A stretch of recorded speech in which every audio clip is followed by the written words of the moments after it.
Welcome back to ShredMentor Live. I'm your host, Jason Aaron Wood, and tonight we're going to be breaking out of the guitar box. So, if all you practice is pretty much exclusively guitar music while learning the guitar, which almost seems like a pretty good idea, really, what happens is a side effect that we don't really see coming until it's too late. So if you're starting to feel like you're in a rut and everything you play kind of sounds the same or worse, sounds like everybody else, it's probably because you're doing what everybody else is doing, which is just learning just the guitar parts of everything and only learning music that is written for the guitar, because the guitar itself has its own mechanical approach to the language of music. In a way, you could think of music as a language, but the guitar is just a dialect of that language, and piano is another dialect of that language, and violin is another dialect. Every instrument has its particular approach to playing the language of music, but because of the way that you access the notes and how you can reach them, whether you're on a keyboard or on a fretboard or a fingerboard, and depending on how far apart your strings are tuned in relation to each other, it makes a pretty drastic difference in what kinds of melodies will naturally come out because of just what falls under the hand. So music written for one instrument is probably going to be a bit different from music written for another one. Okay, so join me tonight, and I'm going to actually be using music notation. All right, so let's head over to the control panel so I can see all my lovely friends here tonight who join in. Let me know in the chat that you can hear me. It would be a shame if you missed any of that. But I'm, you know what? I'm not going to do this screen after all. I'll check back frequently, but I'm going to go over to our first example, which became our first example as I was waiting for the show to start. It was actually not in the consideration, but I thought that this short little theme, pretty famous really, but this is from Albinoni. In fact, the most famous piece of music from Albinoni is not actually by Albinoni, or no, mostly not. It's based on the theme by Albinoni, but it's actually been reworked by somebody else. So if you look up Albinoni, you'll probably find something that's not even his. This is one of his more well-known pieces right here, and this is his oboe concerto. I think, what, number 2? See, I didn't write it down on my list, so I don't remember what the hell it's called. Anyway, so if you're not familiar with reading music, join the club. Most people who play guitar tend to not. Here's the thing, all right? Notation, it's just scales. And if you see a sharp or a flat in the middle of it, it means that's not one of the notes you normally would have played in the scale, so play it a half step higher if it's sharp, or a half step lower. It's a very easy thing to read music. It's just that if you haven't done it before and you don't have any reference point, it feels like something you can't do and it's overwhelming. But trust me on this, I'm going to read it for you so you don't have to worry about it. But we're going to get it out of the guitar box, right? So I'm reaching for some oboe music tonight because it's a completely different instrument, all right? So here's the thing, all right? What I'm looking at is a lot of music, right? I'm not going to play all that. I'm going to look up here where it says O, B, at the very top left corner here, okay? I don't think you can see my mouse, but look at the very top left corner. Right next to each staff at the very beginning, you can see which instrument is which staff, okay? OB is the top one, and it's got all those little rectangles. Those are rests. It just means shut up and don't play while everybody else starts the song up for you, okay? So 2 lines of that, 3 lines of that. Oh, there we go. Now we got some music on the top line. That's all I need to concern myself with. Page 2 of this, okay? So here's our theme here, okay? It's in D minor. You see it 1 flat, that means D minor. If you don't remember all this stuff, don't worry about it, okay? The thing is, okay, there's just, this one is not particularly outside of the guitar realm. And I'm only going to play the first entire line and the 3 notes on the second line. And that's it. Okay, that's all I'm going to worry. I'm not going to get into the whole piece or anything. But let's take a look. This is what this actually sounds like. And I'm picking songs that I already know, or sorry, pieces of music, not songs technically, pieces of music that I already know how they go. Hey Matthew, thanks for joining in and confirming, and welcome, man. Okay, so this, and I'm tuned to a 415 tonight, so it will sound a half step lower than you're seeing. So my D minor sounds like your C sharp minor if you're an E standard. But anyway, it's D minor. So here we go. So it goes,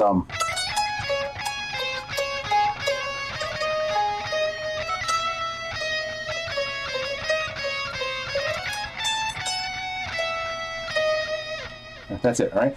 So there's a lot that kind of goes on there. I love this piece. It's actually, I recommend listening to each one of these. So this one, again, this is, you know what, let me take a quick peek at what I actually looked up here.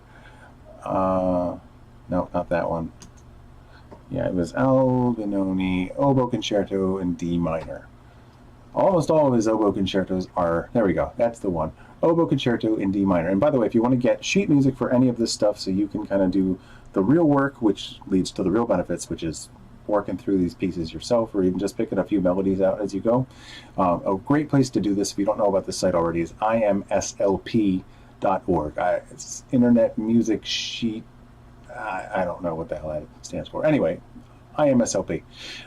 This is like a huge database of so much sheet music, and yeah, this is where I usually go for sheet music, even with stuff where I mean I have bookshelves upon bookshelves of actual official books of sheet music from lots of classical music. I still go and I print it out here because it's just easier to, I work on my computer all day, so it's just easier to kind of have it here, and sometimes I'll find a different edition. So LimeWire, that's another one. Hey, welcome Aragorn. I almost outed your name there. Welcome Aragorn 767. You know, I did that last time you were here too. Welcome. So yeah, LimeWire, that's another good one. I forgot about that. I'm just in the habit of, I have IMSLP bookmarked. So this is my first place to go because I like how many different versions there are, and they're usually like scans of some original edition. And sometimes it's the original edition, like from the 1700s. Again, my stuff is off. The stuff I'm looking for is usually Baroque music, so it is in fact the original manuscript sometimes, which is really cool, but not very easy to read. So I kind of like something a little newer than that. First print of the like 1900s or late 1800s, maybe. Anyway, so yeah, that's where that is. Oboe Concerto in D minor, Opus 9, number 2. That's what this is. I'm not going to play the originals of any of this because I don't feel like getting a copyright strike here. But that's, you know, there's our melody there. So a couple of the things, okay? Part of this is not just to get outside of the guitar box, because frankly, this particular melody isn't that different from something you might do on the guitar. But if you're in kind of a pentatonic mode all the time, you know, you're not going to come up with this melody because it involves more notes. Now, I do want to say one thing. All of my examples tonight are classical, okay? But that does not mean that you need to reach for classical music as your answer. Just music for another instrument. That is the thing I would recommend to get out of the guitar box, is stop just relying entirely on guitar music. Reach for something that is made for another instrument to play.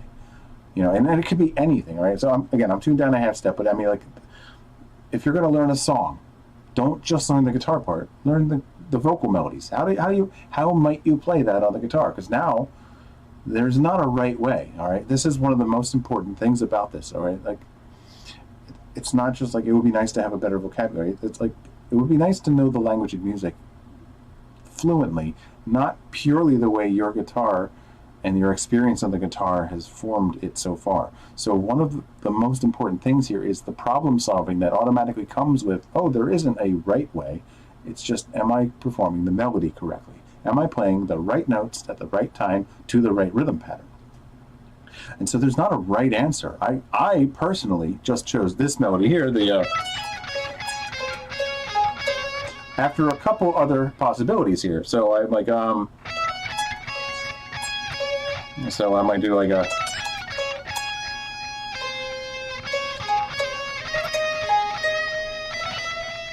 so all kind of within this 15, 17, 18 hexachord on the second and first string. Yeah, so we kind of,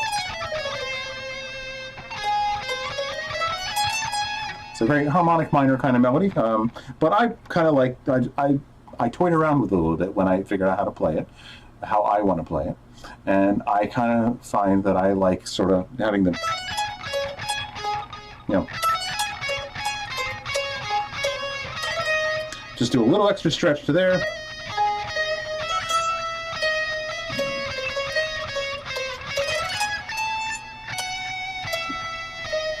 All right, so I was able to tap into my existing knowledge of the guitar. So this is one thing I want to say, all right? And I'm a little all over the place. I'm aware of that. But here's the thing, okay? you should still learn your guitar scales, learn your way around on the fretboard, know your instrument, okay? Learn your 3-note per string scales in every mode, learn your 2-note per string scales in every mode, learn your arpeggio shapes in 2-note per string form, in bar chord and sweep arpeggio form, open string form, creative, interesting ways to play the notes of the chord, one note at a time. Just, you know, get as much of a guitar-friendly vocabulary as possible so that you have the motor memory, the visual familiarity, and maybe a little bit of a complex vocabulary that involves sort of fretboard synonyms. You know, I might go, you know, 3 notes to 1 string, or 1 here, or maybe, or, you know, I might start playing that one, and there's some kind of nice things there.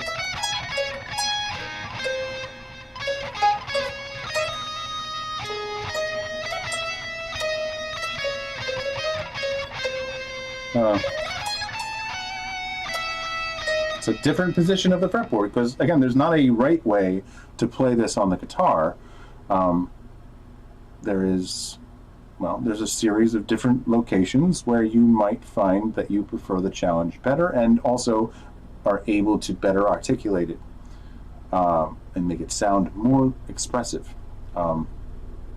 And you know, and I actually learned this piece originally by ear a little bit. I just checked the notes to make sure I wasn't getting it wrong or missing something, because it's the other 5 stabs also have things going on. There's, you know, it's everything quiets down a little bit. The main, you know, the main theme gets a little quieter when the oboe starts playing it. But you know, in the very beginning here, it's the same melody on the strings, almost. It's actually, you notice there's even these 30-second note runs in the 3rd measure and 4th measure and the 7th measure. You know, those are, in a way, it's even more shreddy on the string parts. But anyway, yeah, just doing the work to think through, okay, where can I play this melody? Where else can I play this melody? What does this mean for this finger? In a way, so like when you're learning the guitar, one of the things that we sort of don't notice so obviously is that you're not just learning how to play this instrument. You're learning your hand. You're learning how to make decisions with the 4 fretting fingers you have. And what do you do when you're about to run out of fingers with the finger that you just finished a melody on is the finger you normally would have started the next note of the next part of the melody on, like, and you have a 16th.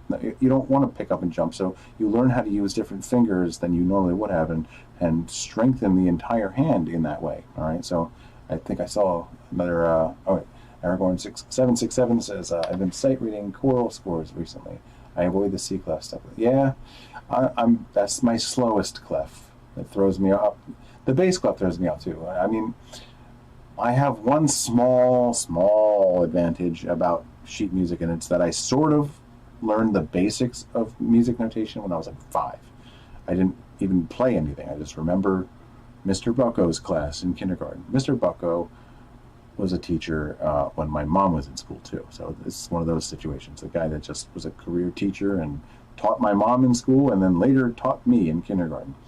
And I remember that class and talking about, you know, note values and notes in general, and, you know, a bunch of other 5-year-olds singing. You know, I was introduced to it. I wasn't using it, and I didn't really use it until I was like 9. So I've had an on and off relationship with sheet music throughout my life. Introduced at 5, used it like hell for a whole year when I was 9 because I played saxophone, and then a little bit here and there from 12 on, because that's how old I was. So 1992 on, I've just had a serious on and off relationship. I took classical guitar when I was 15, so I had about a year of that, you know. So I had to learn these things, and it's caused me also to have to learn a little bit about the unique details about music written for a certain instrument, notation written for a certain instrument. So it's absolutely a language. And I mentioned that earlier, but I'll say it again. It's when I say music is a language, people say this all the time too, but it's not a metaphor. It's an actual language, and you're really communicating emotions. And so that's why I want to go back to my analogy that music is a language. You're absolutely right. The guitar It's just a dialect, just one of many, many dialects of that language.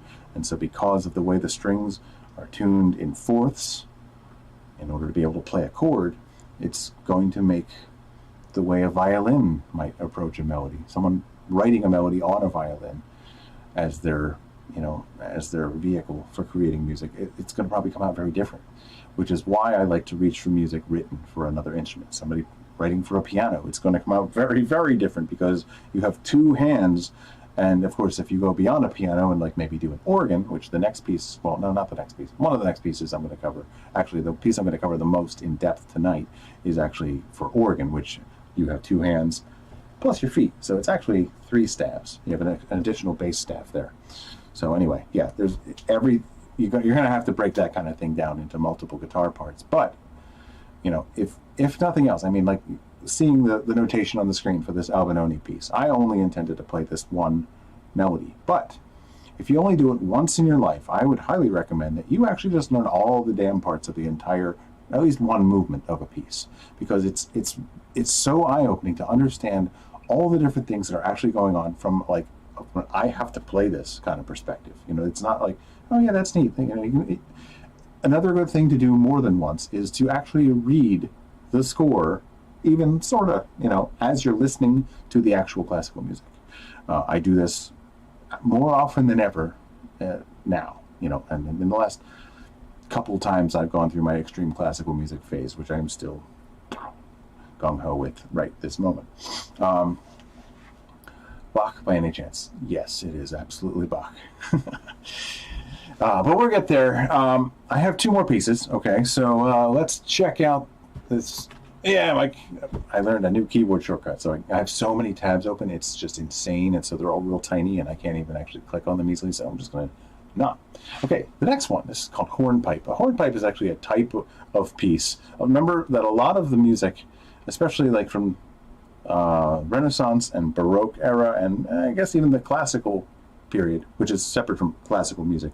Classical period was 1750 to 1830-ish. These were pieces of music written for people to dance to. I don't have that meme handy like play something we can dance to, but no, it's always been music. A hornpipe was a certain kind of dance. Okay, it is a 3/4 piece. Okay, now this one is one that I actually I actually fell in love with. Well, almost all of these are something I originally fell in love with as something I listened to first, then learned, okay, what piece is that? And I got the catalog number of it so I could, sometimes I had to get Sherlock Holmes and I really try to trace what exactly is this, because I couldn't find it, sometimes classical ensembles do creative, interesting things and do a mishmash, and that's how I found this. This one and the next example, these are both from Henry Purcell, probably definitely the most famous English musician and composer of the Baroque era. He was a little bit before Bach. He would have been like Johann Sebastian Bach's dad's age when Bach, basically, he would have been the generation just before. He was alive, their lives overlapped. I don't know if they ever met. Anyway, same kind of era, but he was a little bit earlier. Bach did a lot with what came before him, and I was reading recently how Bach was it's almost like Bach mastered all the things that everyone else was doing, and in a sense it's like he wasn't a composer, he was 100 composers. That was the analogy that I read recently in one of my Baroque ornamentation books, that it kind of put a new perspective, because I listened to Bach more than any of the others, and I kind of have to agree, because he mastered everything, but it's not all so terribly different from anything everyone else was doing. He just sort of was like where he's like the Guthrie Govan. Not that Guthrie Govan's not doing amazing things, but Guthrie Govan, especially about 10-15 years ago, had a whole series of videos mastering someone else's style, and I feel like that's sort of what Bach kind of did too. Anyway, let's do some Purcell here. Okay, this one, it's apparently originally a harpsichord piece. Okay, but I first heard it played on Baroque recorder and at a fairly fast pace. All right, so I'm going to play it somewhere between the intended pace and the fast one. But anyway, so I'm going to show you this. All right, now notice these little symbols of the first note of the first measure and the first note of the second measure.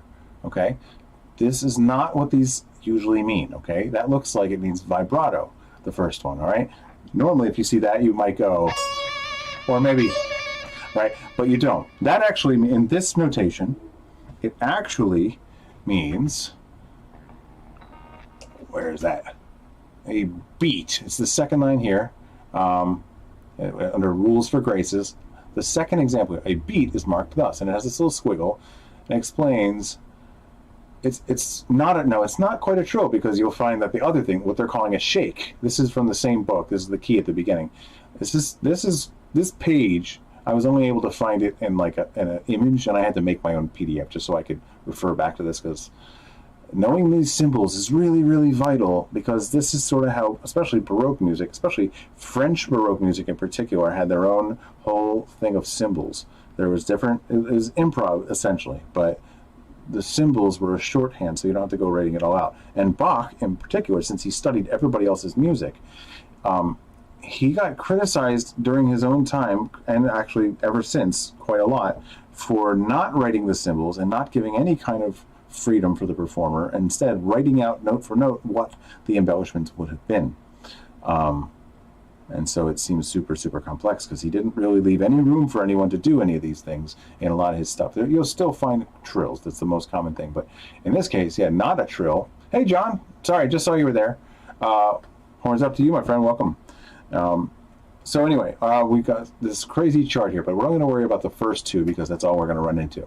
Okay, whoops, let's see. Let me go. I think that's the shortcut to go back. It is, yes. All right, so the little squiggle is actually, everywhere I've ever heard it by anybody, it's actually a mordent, or a lower mordent. That is where you start at the note, go down, and go back. You go basically to the next note down in the scale and back up. So the famous Johann Sebastian Bach, since it's almost Halloween anyway, right, that is not written. He actually just wrote the original A with the mordent symbol, the one that was actually used in Germany where Bach lived. So it's a different symbol, but it's that. So it's basically, here's the piece.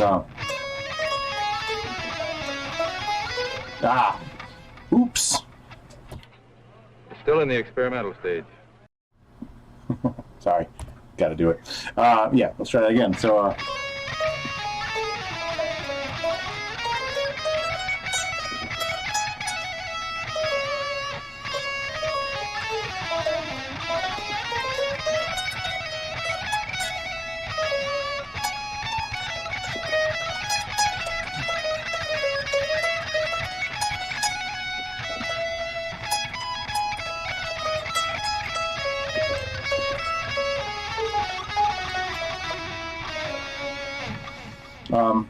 anyway, just it's an A-B or AABB structure. I'm not even going to worry about that thing, that last section. But a lot of this stuff, just there's actually a little piece of let's see. All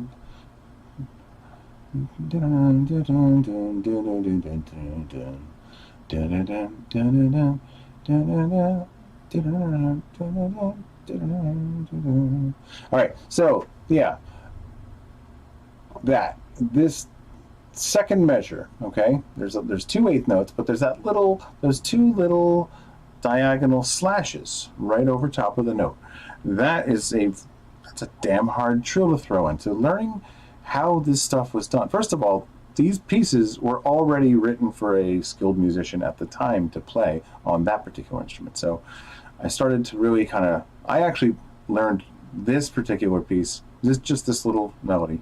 It's very short, but I learned this piece by playing along on YouTube to a couple different performances of it. So one, as I said, I discovered it as a Baroque recorder piece originally, which is not what it was written for. It was a weird mishmash of this and the next one I'm going to show you. And then I actually found out I had to do some research and found that it's actually a keyboard piece, and finally found the sheet music and everything. But that's where I arrived at this, and I started playing along to the harpsichord version of that too. And the nice thing with YouTube is you can slow it down a little bit, which you really, I really had to, just to get that to happen. Just that whole,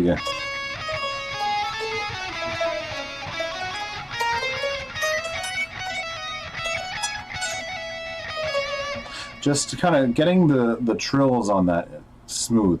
The mordant at the beginning, that's a piece of cake, frankly, compared to the trills.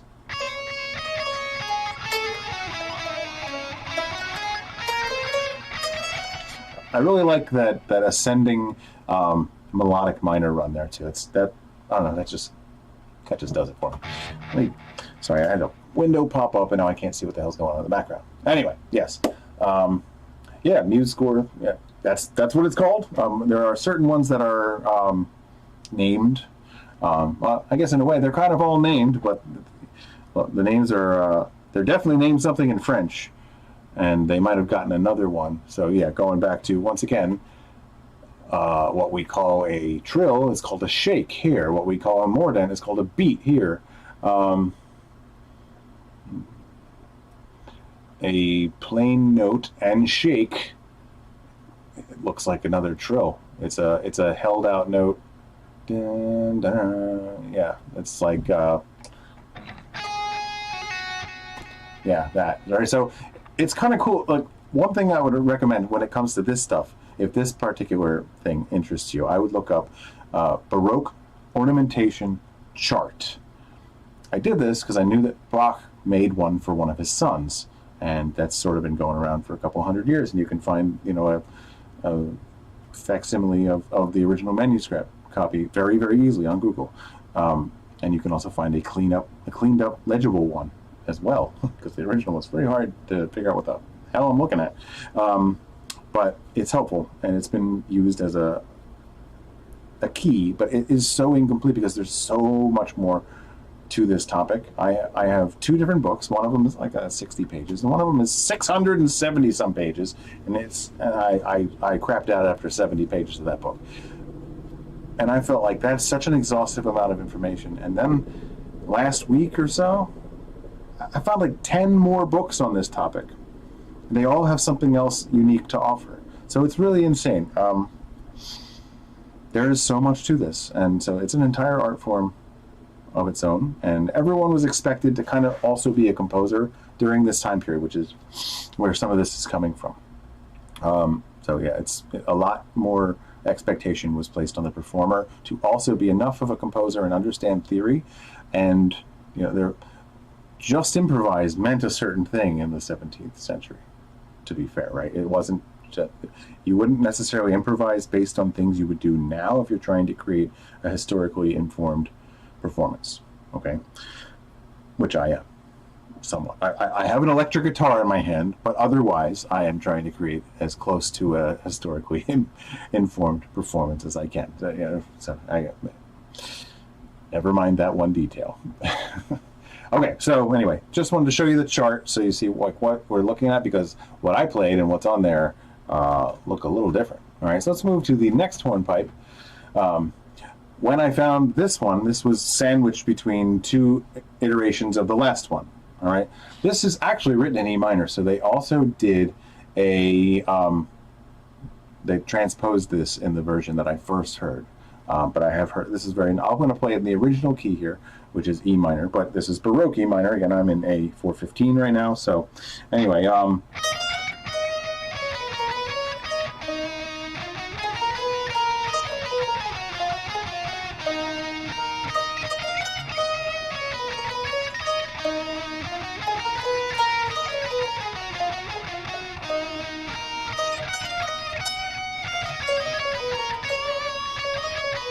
that's, sorry, this is where I...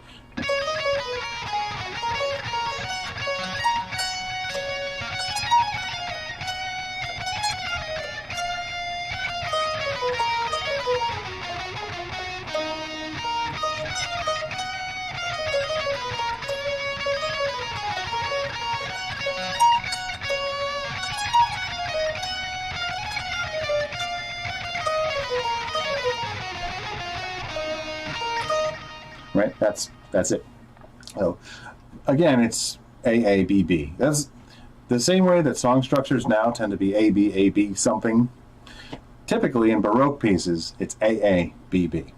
And a lot of the time, what's really nice about that in this case, it's the melodies are a lot more complex in a way than a lot of the melodies today.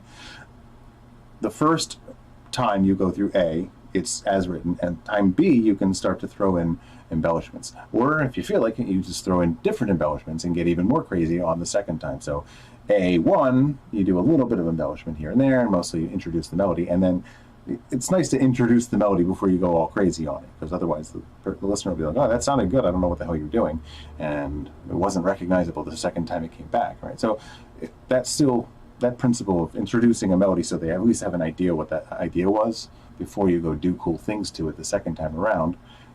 That's still applied hundreds of years ago. So anyway, I didn't do any embellishment on that. I just played it as is in this case, because I actually learned it in D minor, so I could do like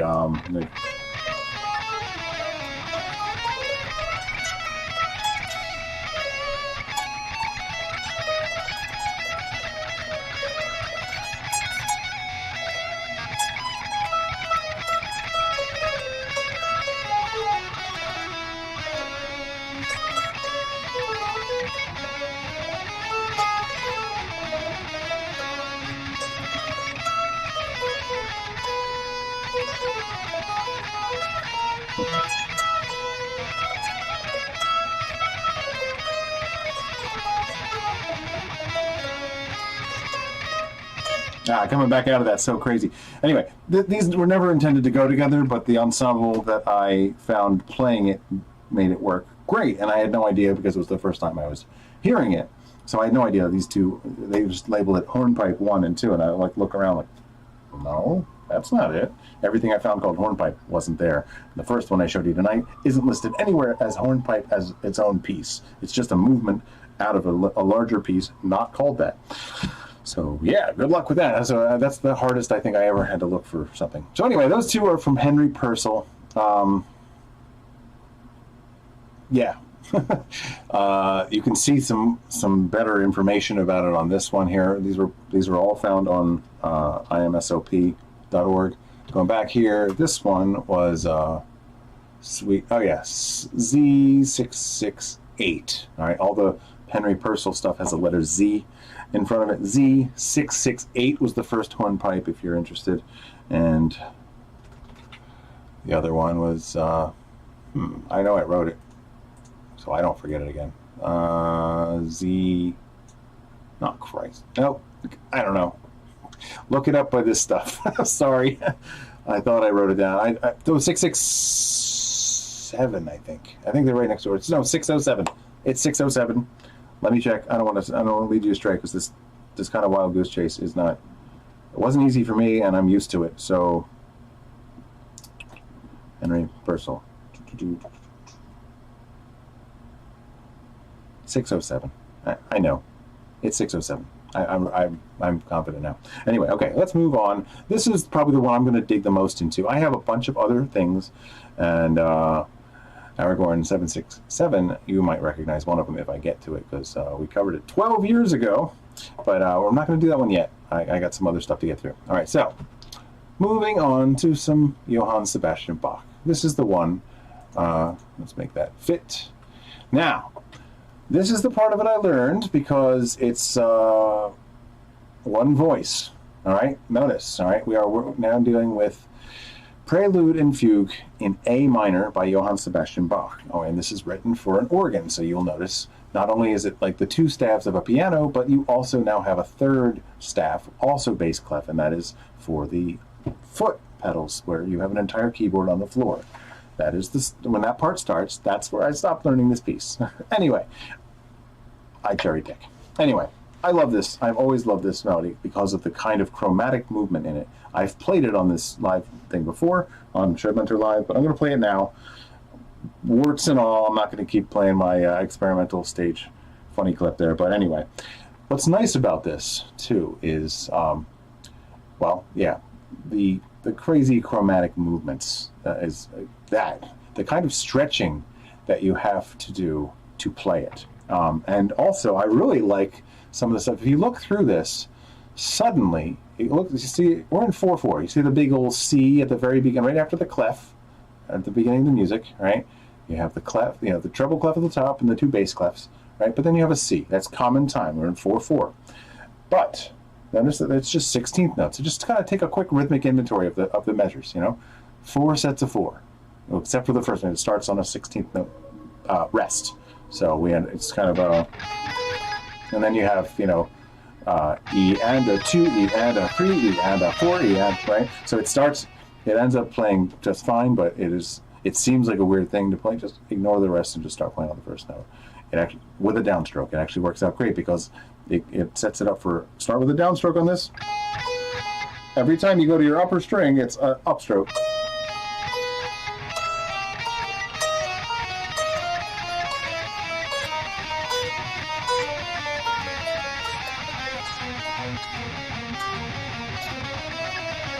Right. Anyway, that's the part I was going into. When you look at it, suddenly it just leaps into triplets. There's no threes under them. Well, no, you get 2 beats worth of little threes, and it's like, oh, okay, I got to start doing that now. So you don't get any notice when it does that again. It just, like, when you start seeing groups of 3, it like suddenly it just trips right in from 16th notes to sextuplets or 16th note triplets, right? So yeah. So let's start from the beginning there. I'm going to play it as far through as I can. After it gets through this, it gets crazy, and you'll see why. So, pardon my struggling.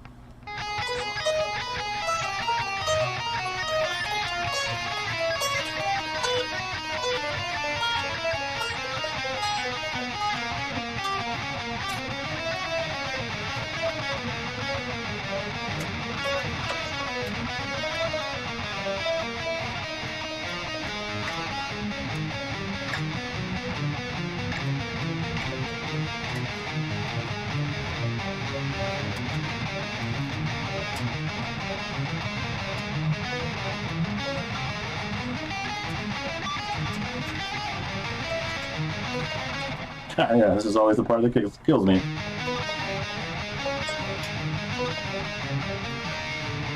Ah.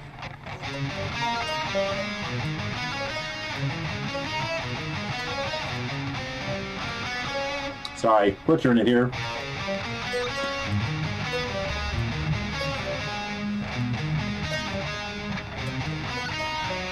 Yeah. Little weird shit like that is in there too. That throws me off. Everything is a G sharp A at the end. G, G sharp A.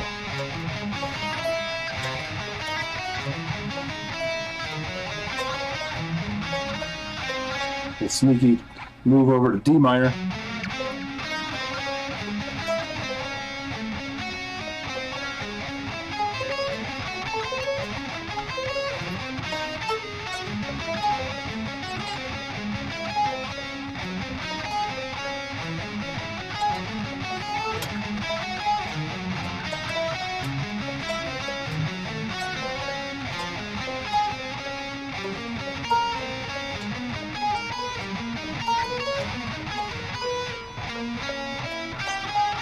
And right there is where the pedals kick in, and it's supposed to be played well, but unfortunately I butchered the shit out of it. But as hopefully you can see, the struggling was for good cause. There's a lot of interesting stuff in this, and that's why I'm going to kind of break down some of this stuff. I'm going to go back in through some of that because I don't expect you to have gotten a whole lot out of that, but I do see. Argon was saying some cool gut string. Oh yeah. I wonder how that would work on an electric guitar, but not enough to actually equip one of my electric guitars with it. But yeah, good points you're saying here. This looks a lot like Bach's lute preludes, and yeah, well, he had a very particular way of writing for sure, and yeah, this is how he likes to. I picked this one because I was, I always loved the melody, but it looked like, hey, this is probably playable to some extent. And it is. It's challenging as hell, but I'm surprised by how well this prelude works for guitar, though, even throwing in the sweeps. And this is where this goes back. Yeah, the sweeps in particular. This is where it comes in handy a lot to sort of already know your shapes, because this is still the instrument you're trying to play it on. In the end, knowing your fretboard, the scale patterns, the arpeggio patterns, it's going to pay off because you still need to know what those intervals look like. Having a map already there is going to make your life a lot easier, and you will occasionally see some nice, familiar, comfortable patterns throw their way in, just thrown in there. Like, oh yeah, I'm definitely going to use that. Anywhere you can make your life easier and use those shapes that you already know, yeah, go for it. It's going to be in there. It's not a different language, you know, it's still the same language, but it's a dialect of that language, okay? And you're going to see some things that do show up. So, yeah, I'm going to talk about those sweeps now, so it doesn't really matter what order we do it in here, but yeah, there's that whole section that normally it's very similar to, except it's an actual melody, not just purely an arpeggio with nothing else going on. I actually use this shape because, well, I could get there. So it's root fifth, root third, fifth, raised 7, root. And then that 5th gets raised to the 6th. It's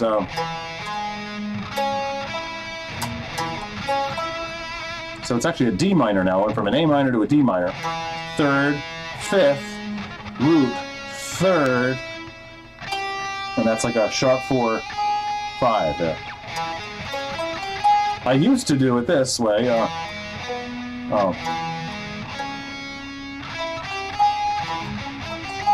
I stopped doing that after about a month of it, and I was like, wait, string skipping, while it's a different challenge, I feel like it's just a more direct.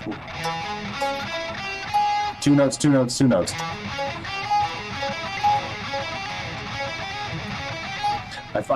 I'm comfortable with it now, for the most part. Going back and forth between them has been sort of an exercise in itself, so.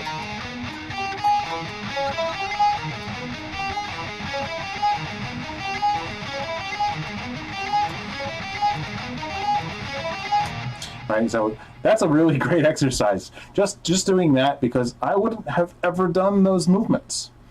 And now, I mean, I'm not going to rip off Bach and throw it in my own solo, but it's got stretching, it's got string skipping. You've got to figure out which finger you're going to use in which place. It uses all 4 fingers. There's a lot of benefits in that little 6-note melody. So what if you transpose that, or just modulate that through the key even, you know? So yeah, or even just going back and forth between a 1-4 progression, which is A minor, D minor, right? So there's a lot of cool stuff you can get out of just kind of that. I'm going to go back to the very beginning though. This is one of the things I really love about this in particular, is that this comes back, okay? It starts off, it's got this really interesting thing. The high note is what to watch here, okay? The high note, even though there's all this chromatic movement in the melody, there are more other chord tones. The highest note of the melody is entirely in A minor no matter what. So we have the 5th, here's the E, 6th, 5th,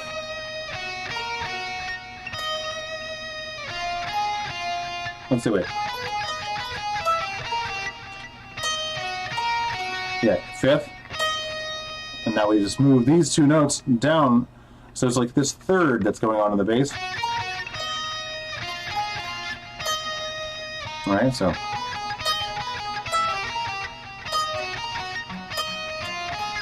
then we have D, the 4th, and then we have D as part of, so this moves down, but this stays the same. That's like it's an E7 with no 5. Root 3rd, no 5, 7. So then it's just a regular old C major, C, E in the bass, and G. And then we move them down chromatically, so it's more of a diminished. Then we move that whole thing down, just play it again, a half step lower. Now, it would have been just moving that down again, but I move it over here, so frets are getting a little big. I don't want to do it there. I don't want to do it in that location. Now, same thing here. It's but I do it here. Then it's holding on to that A one more time.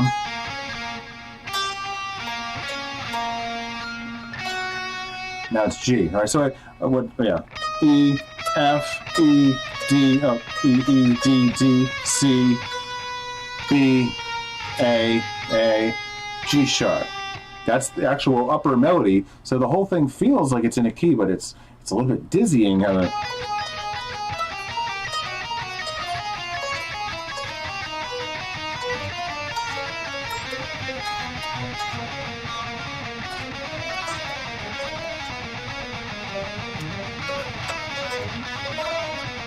And now right here, we have the same sequence again, an octave lower, but the sequence itself, the chord sequence is the same, but the sequence, the melodic sequence, is actually flipped around a little bit. Instead of a high, low, middle, low, this is low, high, middle, high, low, high, middle, high, but it's all the same notes, an octave lower. So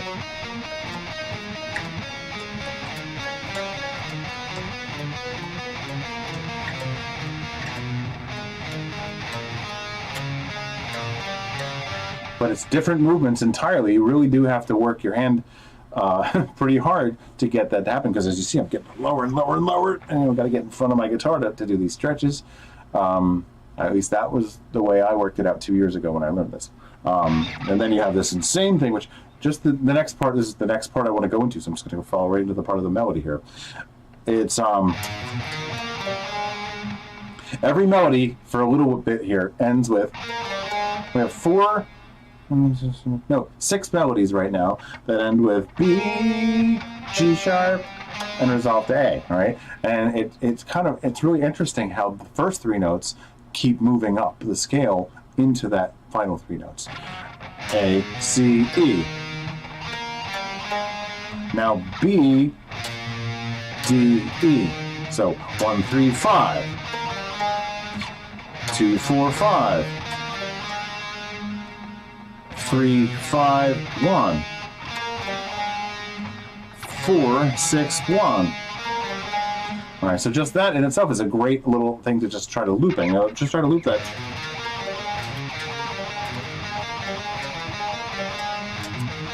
And there's still two more of them that goes. So there's 6 melodies in all that kind of do that. Yeah, one of them starts on E, then F. So you're actually moving from A to B to C to D to E to F. So yeah. C. Let's do it again. A, B, C, F, D, E, F. And that's where it goes into the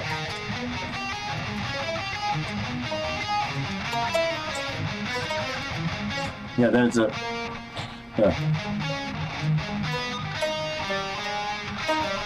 And so we've kind of modified that call and response into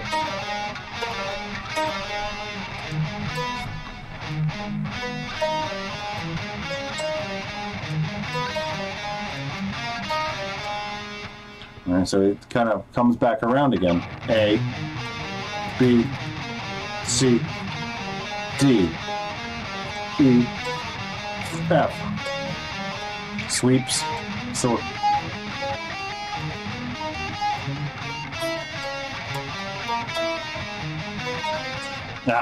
sorry.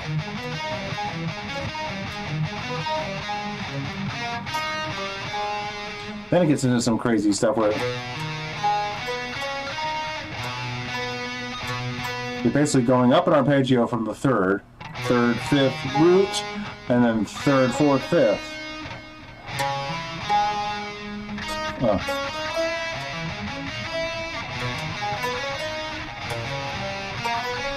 So I'm using the sweep in part of this.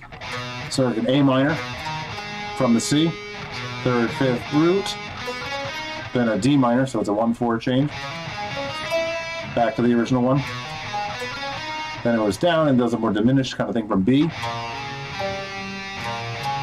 Root, third, flat, flat 7, then a B again. This one's crazy hard right here because it's just straight up fourths. So and rather than I don't want to play 3/4 in a row, so I use. So yeah, again, that same kind of ending.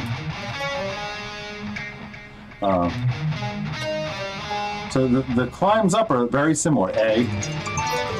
I got 10 minutes. Don't worry about that. I like to give myself a little warning. But yeah, just so B,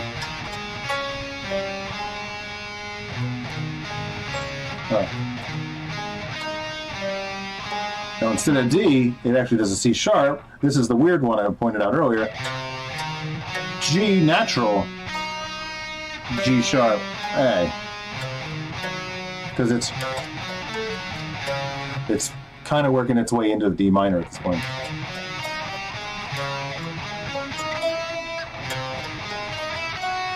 So it's interesting, this one. It's just an arpeggio, root, third, fifth, root, second, third. So it's kind of doing arpeggio jumps in the bottom part, and then a more simple linear melody at the top. 1, 2, 3. 1, 3, 5. 1, 2, 3. Both from D. 1, 3, 5. 1, 2, 3. Now it moves down, but this moves up. Right? So it's interesting. It's like the two parts of the melody are going further away from each other by a note. And he does this again later on too. And then here we go again. We've moved it into the D minor territory. That same.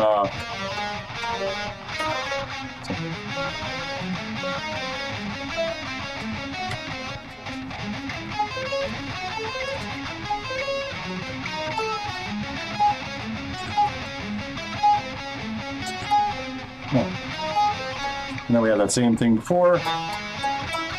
We just transposed it up a fourth. No. And it makes very slight changes in this. I don't know if it's because of the keyboard part, just being easier on the hand, or just because he was a friggin' genius and just knew that that would sound better, and why don't we throw a variation in there?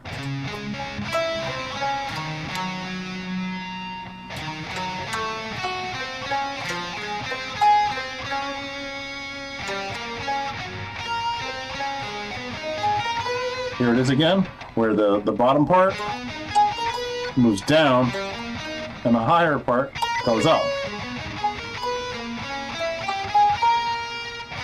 Then it goes into that, and that note starting a really crazy 30-second note run that I've never heard anybody actually play it at the same tempo. They actually slow down in order to play that. But anyway, that's what I said I was going to spend a lot of time on, because there's so many little lessons in just every little part of that. Let's see, purely arpeggio with nothing else going on. Every prog band ever. Yeah, I know, and I like to try to actively avoid that, because it's easy. See, the thing is, you have to work so hard to get sweep picking down that it's easy, and it's natural a little bit to be kind of satisfied with yourself once you do it. And then you stop trying because you just want to be good at something. And so you just start sweeping all over the place because you finally did it. But that is like premature mastery a little bit. It's a premature sense of mastery, because there's so much more. And that's why I like to reach for things like this, because most people would agree that Johann Sebastian Bach was definitely a master of what he did, and many people wish they could play anything like what he wrote like. And apparently he had quite the playing abilities too. And so, yeah.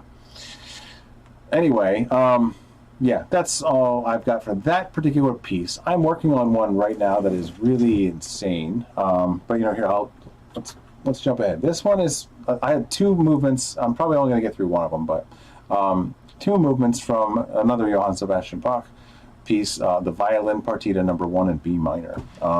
This one's a little, I learned this about 12 years ago also, but the thing is, it doesn't matter that it's 9/8. As you look at the screen, that might be a little bit proggy seeming. You don't really notice, you lose track of where you are in the threes. It's a slower piece, and so this is actually a really good one, by the way. I think I have tabbed this out at least once already, and I need to actually add it to the classical excerpts of I need to make such a section on my website for this. But anyway, I'm going to just play through this one just from memory. But anyway, but you'll be able to see it up to a certain point.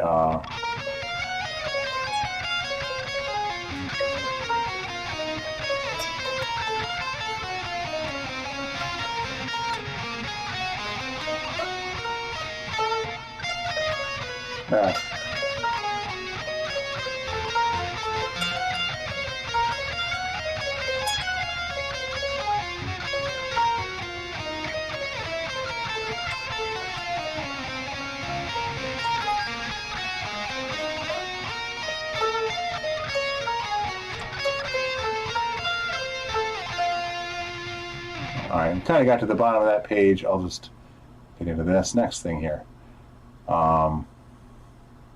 Wait, where the hell's the rest? Oh, okay. It's all on one page there. Never mind. Sorry, it was all there. Anyway, moving on to the next part there. The first two endings. Yeah.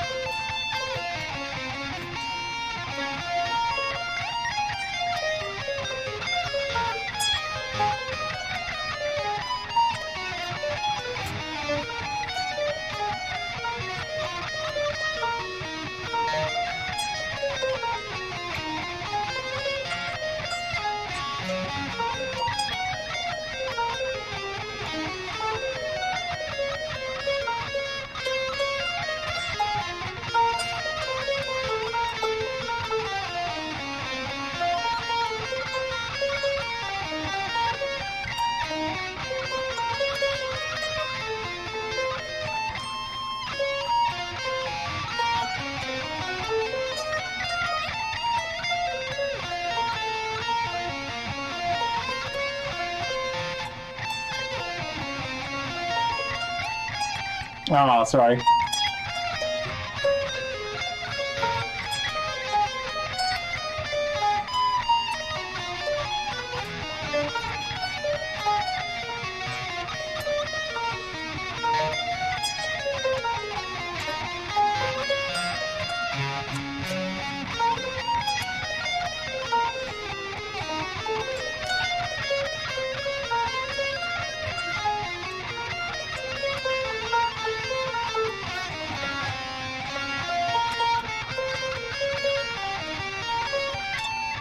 Oh, sorry. I hate to butcher this shit. All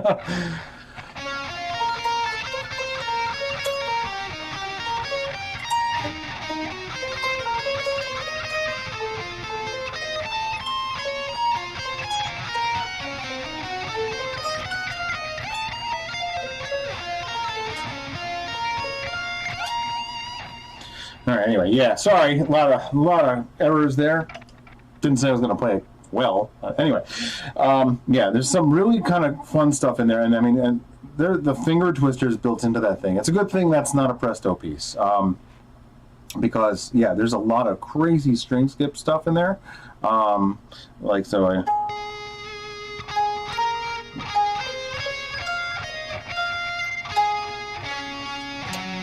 Now this G.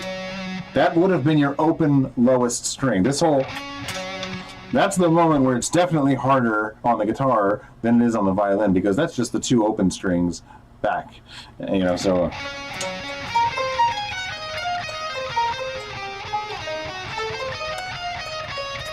Now this part here.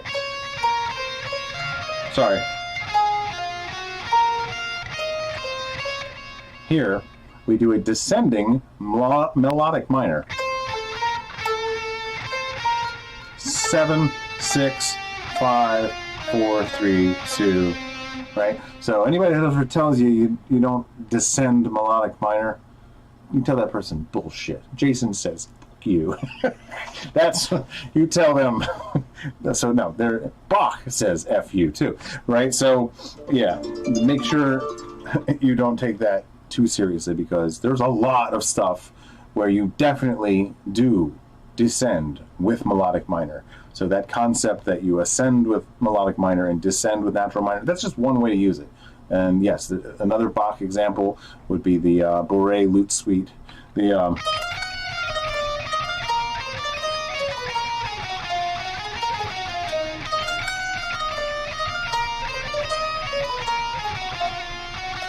right, that's a great example of it, but that's same composer. He doesn't seem to take his rule too seriously. So yeah, that's just something to kind of keep in mind.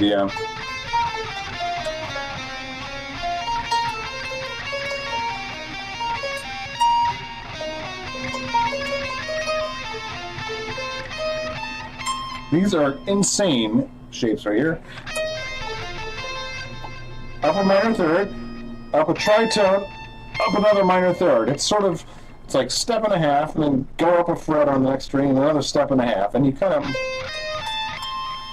So the thing is, it seems so weird, but like later on, I'm gonna play one. I'm gonna skip ahead here because I'm not gonna have enough time for anything else because we're just about out of time here. But there's a Vivaldi little excerpt that I covered 2 years ago, and I'm not gonna play it as well here. But it ends with.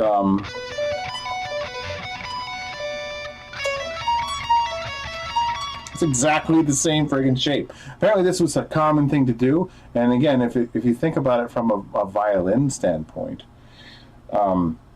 This would not be that hard to play. It would actually be, well, let's do a little something fun here. This is my D and my B up to D. All right, so check this out. Hold on one second. I'm going to do this little special thing for you right now. I have a guitar that I tuned to perfect fits many, many years ago. And I brought it here tonight, just in case this came up. And this is the thing I'm going to use it for. So, one moment here.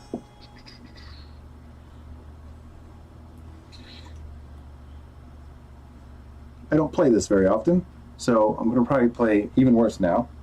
But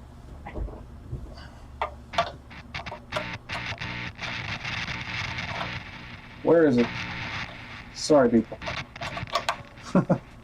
Okay, so this guitar is tuned really weird, but A is my high string.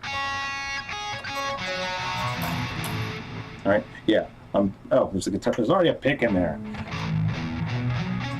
All right, so that was a D.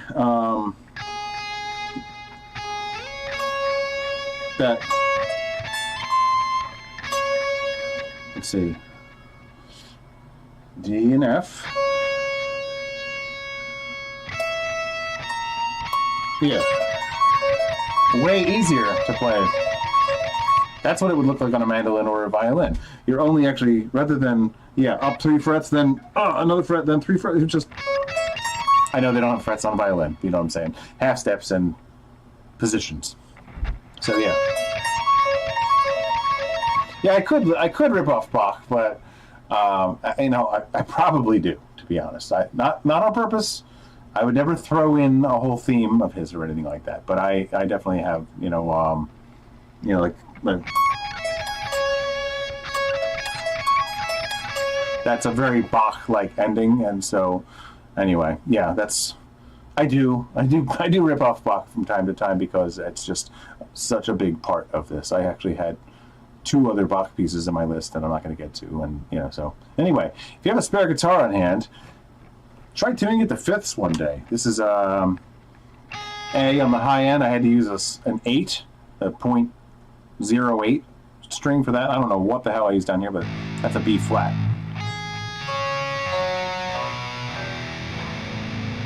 It's pretty cool because you have the range of more than a cello, and at least for Baroque stuff, which didn't go up crazy high into the stratosphere octaves, most violin stuff. So if I put a capo at the 2nd fret, well, all right, that would be my C. But anyway, Baroque style, this would be my open C on the cello. If I do the open 4 first strings, it's a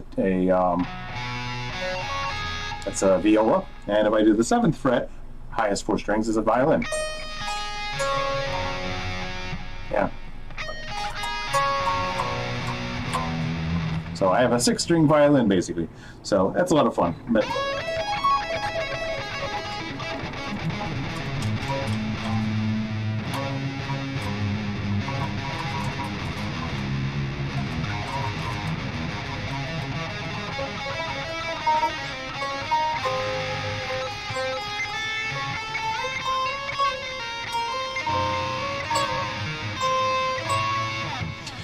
this is where I kind of wish I could get non-distorted intervals to play at the same time. This is where I envy the violinists. Anyway, some takeaways for tonight. Okay, it was a chance for me to play things that I know, but I wanted to kind of extract a couple basic lessons and demonstrate things that hopefully you notice that you might not ever do this kind of stuff on a guitar if you didn't have a piece of music that forced you to solve problems, develop technique around it. Reach for music not written for your instrument, at least some of the time. Get a feel for what it would take for you to make those sounds on your instrument, even though it specifically was not written for your instrument. That exercise in itself, every single time I've ever done it, and I've been doing it for a very long time now, throughout my whole life. Like, I started playing in 1992. I was doing this through the 90s and stuff, just a couple years in, and learning little pieces and melodies from classical music all along. So, in fact, the way I used to play it in the 90s, I laugh at that now because I found better ways to do it because of the other ones that I later learned. So learning lots, I mean, if you happen to like classical music or want to play like neoclassical shred, it's a win-win anyway because these are really rewarding pieces to learn anyway, all of them. If you like it, it's a rewarding piece to learn. But you're guaranteed to develop technique and vocabulary and awareness on your instrument and an awareness as a composer and a melody writer of what's possible for a player, a performer, a composer, just in terms of like, wow, yeah, melodies can do that. Yeah, I wouldn't have thought to do that, and now I will because, so that's why I wanted to point the kind of stuff out. And the way that I broke down like what Bach was doing in that organ piece in Prelude and Fugue in A minor. I can't remember the particular Bach piece off the top of my head. You know what? Wait. I bet you I can. No. I forget. I'm sorry. Let's see if I have it. Did I write it down? Yeah. BWV 543. So that's also up there on IMSLP. So you can grab the sheet music to that too. That's where I got this one. There's a bunch of them. I just keep looking till you find the one that looks like this. This one was like I think combined. It's 11 pages. So yeah. Oh yeah, you can see that on screen. 11 pages. Anyway, yeah, it gets pretty crazy. So I'm sure there's other stuff in here that's very playable too. I just stopped when it got insane, and never got back to it.